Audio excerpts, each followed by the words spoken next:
I'm actually making a special video here because there's something that's really starting to get on my nerves, I would say, that has been going on for a very, very long time. And I've decided to say something openly on video about this because I've spoken about this in recordings, and I noticed I need to keep on pushing this message out. There's this major problem known as bad scholarship. It's become very trendy the last, I would say, 6-7 years to produce material that's based on scientific work or on academic work and so on. And the problem is that people kind of pick at things without really knowing what they're talking about. And it's produced is very, very bad scholarship. Three things have come up this last, I would say, 24 to 48 hours that have really, really started bothering me, because what's happened is that people are taking either scientific work that's been produced by some scientists who I think clearly don't know what they're talking about, or people who read academic materials such as ancient Near Eastern studies, and they start coming up with some really crazy ideas regarding a whole bunch of different things. So I'm going to look at several examples today and kind of try to explain why these ideas are incorrect. A little bit of background. Back in the 1800s, it was realized that there's a lot of material out there in ancient Egypt and Mesopotamia that can give us some idea of what was going on in the ancient Near East and can shed light on the Tanakh and understanding the background of the Tanakh. This also got involved in understanding Hebrew better when people realized there's more to the Semitic languages in Aramaic and Arabic. Anyone who studies, for example, the old writings of Hebrew knows that most of the comparative work was actually done based on what we find in Arabic and Aramaic of sorts. And at one point Ethiopic was introduced as well, but the discovery of Akkadian and all different branches of Akkadian and other Semitic languages, especially the writings of Ras al-Shamra or Ugaritic, helped us understand a lot about Hebrew. The problem is that at that time, people were so enthusiastic to prove the Bible that there was no criticism. There was no, wait, are we doing the right thing here? Then what happens was that for about 70 years, more or less, I mean, this really started even earlier on in the 1860s, but really, by the 1950s, a lot of scholars stood up and said, hey, listen, there's a really big problem here. People don't really know what they're doing. And the criticism began, especially after Kathleen Canyon, for example, did her horrendous work in Jericho and tried to prove, or based on what she discovered there, tried to prove that the story of Joshua is untrue. Later on, other people came in and proved her wrong. But it's not really the point. The point is that we see all these shifts that happen in the way people do things. And even in academic world, you have to remember this is just people looking at information, trying to make decisions, but obviously developing a methodology and a systematic way of looking at the information to make decisions. However, you have to be very careful what you do with this information. For example, Shmulyahu Talmon wrote when he was explaining to students what would be the best methodological way to work with this type of material. He said you can't be too enthusiastic to either way. You have to kind of stop and see, does it really resemble anything? So, for example, when I was giving my recording about the story of Noah, or the story of Moses and Noah and versus Otnapishtim, who's the flood story, the Sumerian flood story, or Moses and Sargon the First, I point out the differences. A lot of scholars today want to say, because they're postmodern and they're anti-Tanakh, want to say, look, there's stories resemble, and therefore someone stole a story from here and put it there. The term stole is, by the way, very, very dangerous, because people weren't stealing from one another, just borrowing ideas, especially because they were writing a style. There's a very specific way that they wrote things, and therefore copying a schematic idea of how something's supposed to be written was actually quite normal. So there was no stealing. Anyone who uses the term stealing doesn't know what they're talking about. However, the problem is now that the last 10 years maybe, I'm not even sure when exactly it began, but I've seen more and more people who are being very interested in trying to use science or biblical studies to try to prove things about the Tanakh. So there are some problems with this, because what we come up with, and I'm pulling out from my phone an article a friend of mine sent to me by Breaking Israel News, which is a website I actually don't trust. I've seen too many weird articles by them, but the big article says here, And I think I skipped something, so I apologize for my slightly erratic way of talking sometimes. But it says scientists discover how Joshua stopped the sun. Now this is what's so funny about it, because they say here how Joshua stopped the sun, but then they go into this whole discussion about an eclipse, a specific eclipse in 1207 BCE, which is about 200 years after Joshua based on the regular chronology. And even the adjusted chronologies wouldn't place Joshua at that time. Maybe Israel Finkelstein will try or something like that, but his chronology has been debunked like you wouldn't believe. And the thing is that these are scientists. These people are not Bible scholars and they're not historians, so they don't really deal with chronology and they don't really deal with biblical Hebrew, and they really kind of butchered the whole biblical account there, because it says Shemesh begiv'on dom ve'yarech be'emek ha'elon. I think all the translations say that the sun and the moon stopped where they are, which means probably what it means is the rotation of the earth presumably stopped.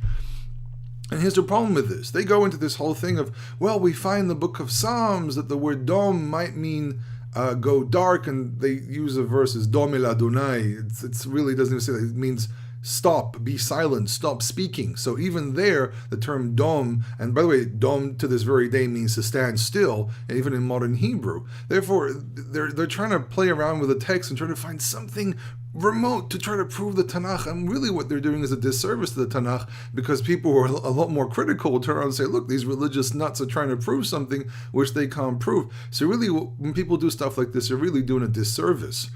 Another thing I just got literally this morning from one of the people on my Facebook page, and I won't mention his name because I don't know, he might want to be private, but he wrote to me, have had people bring up in conversation the name of Yud Hei Vav Hei, the name of God, is feminine.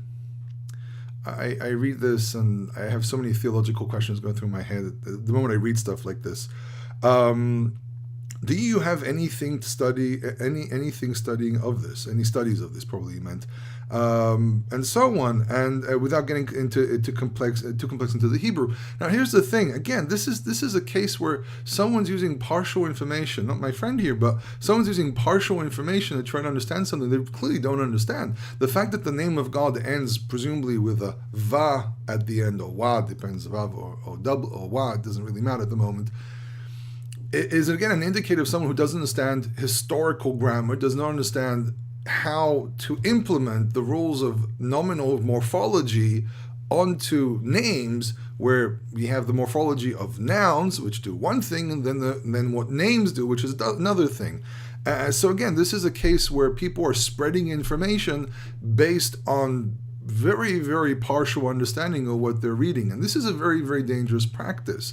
And this goes on and on and on and on. I mean, I have piles and piles of books where I can see how people are asserting things. For example, Mendenhall, he was the father of the socioeconomic ideas of how to understand the Tanakh, and he went to say that everything we read there is an argument between city dwellers versus village dwellers. And again, it only answers part of the story, not the whole thing.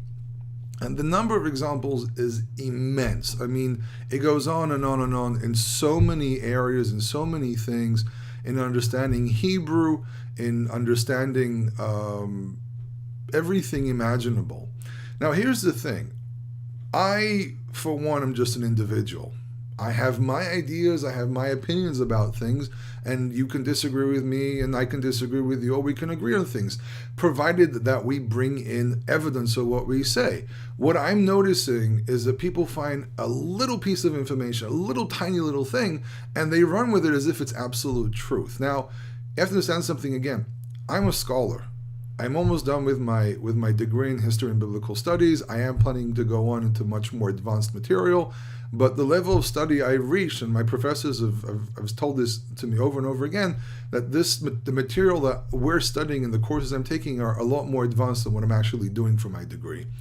And my personal professors who've been teaching me are people who've been pushing us to study on a much higher level than what most students do for bachelors. Yes, in Israel, you don't get your bachelor's the moment you're done with school. It takes a while, and some of us have to do it much later in life.